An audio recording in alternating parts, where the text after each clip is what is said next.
رمضان کا مہینہ تھا، آپ کہیں سفر پہ جا رہے ہو اور راستے میں افطار کا ٹائم ہو گیا، مجبوری میں آپ نے سائیڈ پہ گاڑی روکی. اب اس وقت آپ کی سب سے بڑی ضرورت کیا ہے؟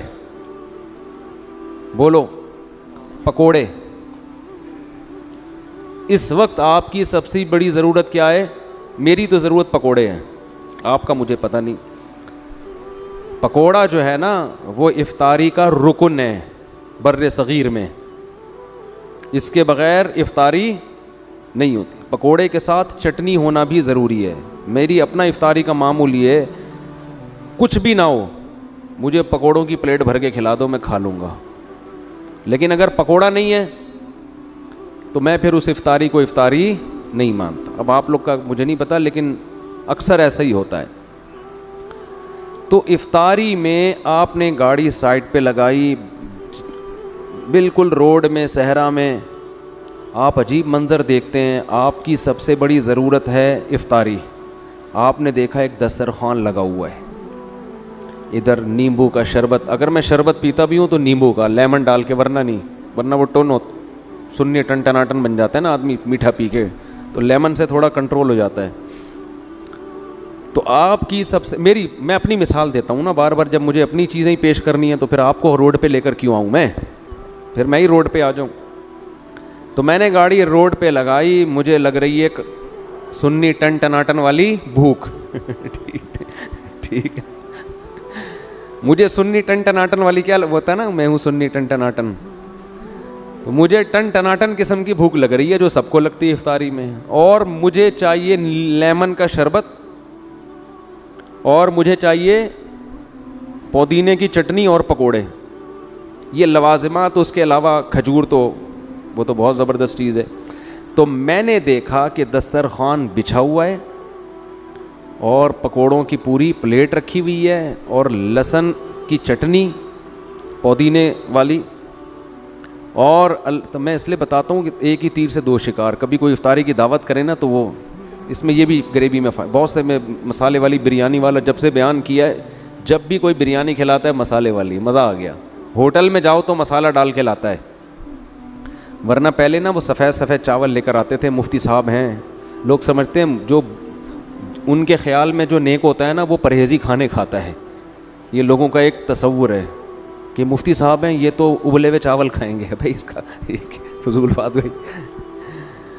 تو آپ نے کیا کیا؟ میں نے دیکھا کہ دسترخوان بچھا ہوا ہے، پکوڑوں کی پوری پلیٹ، بہترین کھجوروں کی پلیٹ اور شربت، اور اللہ بھلا کرے اور کیا ہونا چاہیے بھائی افطاری میں؟ سموسے اور نہیں جام شیرینی، اور جو ہے تھوڑا بہت کوئی سالن روٹی بھی رکھا ہوا ہے. ارے میں تو خوشی سے پاگل نہیں ہو جاؤں گا.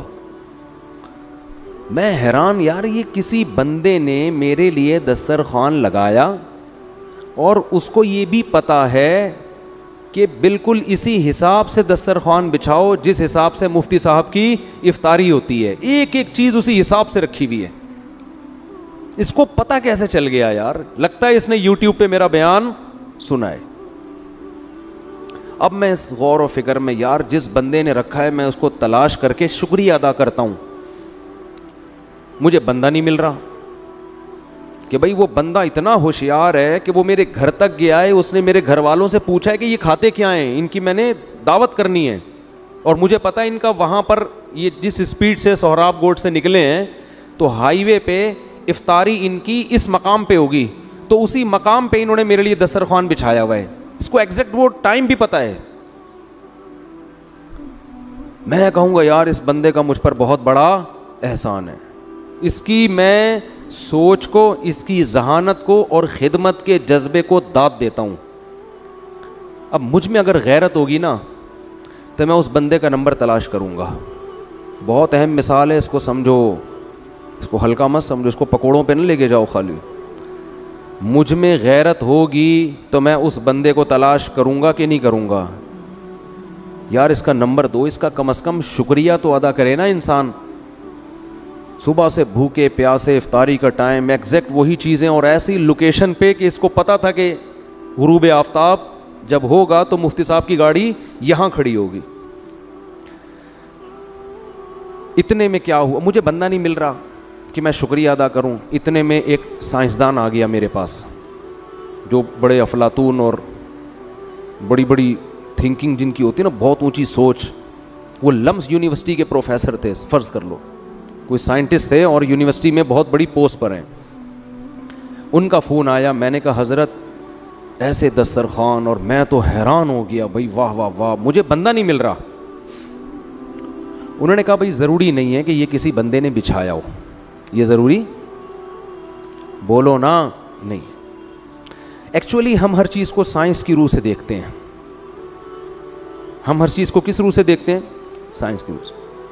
یہ ضروری نہیں ہے دسترخوان لگایا ہو، شربت وربت. ایکچولی اگر ہم ڈارون کی تھیوری پہ غور کرتے ہیں نا، ڈارون کی، تو تھیوری یہ بتاتی ہے کہ اربوں کھربوں سال میں ایسا ممکن ہے کہ کپاس بن کے ایک دسترخوان خود بخود وجود میں بولو آ جائے، اور کروڑوں اربوں سال میں اس بات کا امکان ہے کہ ایک دھماکے کے نتیجے میں وہ دسترخوان بولو بچھ جائے، اور کھربوں سال میں اس بات کا امکان ہے کہ شیشے جڑ جڑا کے ایک جگ اور اس میں نیمبو نچڑ جائے اور بیسن پیدا ہو جائے، وغیرہ وغیرہ وغیرہ وغیرہ. آگے جب پھینکنی ہے تو کیا آدمی ممبر پہ بیٹھ کے اس کو بتائے یار. تو اس لیے آپ کو یہ تلاش کرنے کی ضرورت نہیں ہے کہ یہ دسترخوان کس نے بچھایا. یہ ایک سائنسدان گزرا ہے، اس کی تھیوری ہے جس میں آٹومیٹیکلی بھی خود بخود بہت سارے کام ہو جاتے ہیں. میں مان لوں گا، بولو نا یار.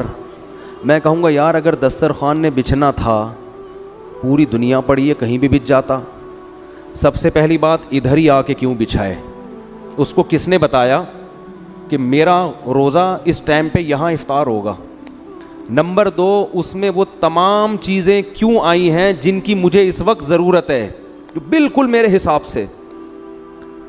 لا الہ الا اللہ، خدا کی قسم اس سے زیادہ عجیب کام ماں کے پیٹ میں ہو رہے ہوتے ہیں جب بچہ بن رہا ہوتا ہے. پورے بچے کا اسٹرکچر تیار ہو رہا ہے، آنکھ، ناک، کان، دل، دماغ، جگر، ہر چیز. اور ادھر بچہ دنیا میں آیا اور ماں کی چھاتی میں دودھ پیدا ہو گیا. جیسے ادھر افطاری کا ٹائم ہوا نا، اور دسترخوان پہ کیا رکھے ہوئے ہیں؟ پکوڑے. بھائی یہ آٹومیٹیکلی اگر ہو رہا ہوتا تو یہ بچے کے پیدا ہوتے ہی ماں کی چھاتیوں میں دودھ کیوں آ رہا ہے؟ پیدا ہونے سے پہلے کیوں نہیں آ رہا ہے بھائی؟ میں کہوں گا نا یونیورسٹی کے پروفیسر سے کہ اگر یہ دسترخوان خود سے بچھا ہے تو 2 گھنٹے پہلے بچ جاتا نا. ادھر میری گاڑی ادھر آ کے ٹھک کر کے رکی اور ادھر وہیں پہ ایگزیکٹ اسی ٹائم پہ کیوں ہے یہ؟ اس کا مطلب جس نے یہ دسترخوان بچھایا ہے اس کو میری ضرورتوں کا علم ہے. دسترخوان پہ پکوڑوں کا سج جانا اتنا عجیب نہیں ہے جتنا بچے کے پیدا ہوتے ہی اس کی ضرورت کے لیے ماں کی چھاتیوں میں فوراً دودھ کا اتر جانا، اس سے زیادہ عجیب ہے. کیونکہ مجھے پکوڑوں کی اتنی ضرورت نہیں ہے جتنی بچے کو پیدا ہوتے ہی دودھ کی ضرورت ہے. جس حساب سے بچہ پیدا ہو رہا ہے اسی حساب سے اسی کوانٹٹی اور کوالٹی کے حساب سے ماں کی چھاتیوں میں دودھ آ رہا ہے.